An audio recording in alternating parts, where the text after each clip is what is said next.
Anon Sa panagtigong akong kahimuan, isugilon ta ang gahom sa Dios, ayaw ikaulang.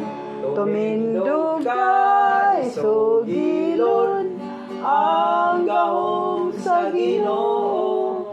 Isugilon ta ang gahom sa Dios, ayaw ikaulang. Sa tanan no, kasabatan to ang Dios nga bisan tuod atong kapanahonan karon. Bisan asa ka maminaw no sa mga silingan, gabi na gyud ang kanang kalisod no kay mga palaliton mahal na kayo no.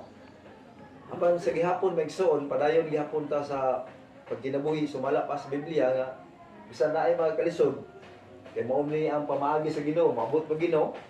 Matod pa siyang pulong sa Mateo 24 nga maggubat ang nasod.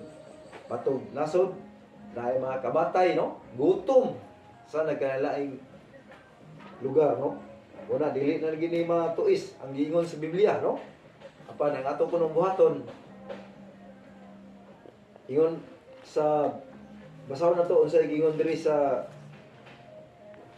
Biblia megsoon ikaduhang Korinto kapitulo 10 yun siya no 11 bersikulo 12.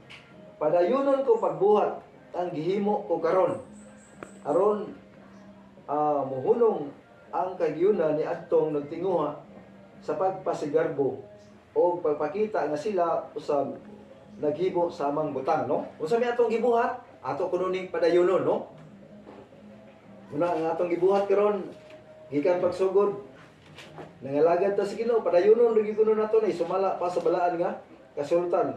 Sa 3 versikulo 16, ingon sa Biblia megso no? Apan bisan unsay mahitabo. Pilipos 3:16. Apan bisan unsay mahitabo, magpadayon gid kita sa unahan subay sa pagkinabuhi nga atong naangkon. So may panghitabo sa kalibutan karon sa atong kinabuhi magpadayon rin gunuta. Mao na aghat sa pulong sa Dios no? Amen. Muna sa atong kalisod karon bisan asa ka maminaw, silingan, bisan asa radyo. Grabe na ang kalisod no? Daghan ang mga pitabo no? Tawat, kanang daghan ang mga pitabo ba pang daghan kay magpanglungkab kasi nitaw. Muna nga magpadayon lagi gunuta. Ingon ni Apostol Pablo bisan unsay mahitabo sa kalibutan. Adi lang gigunuta mangundang. Kay kung mangundang ta lain na po na atong dangatan na.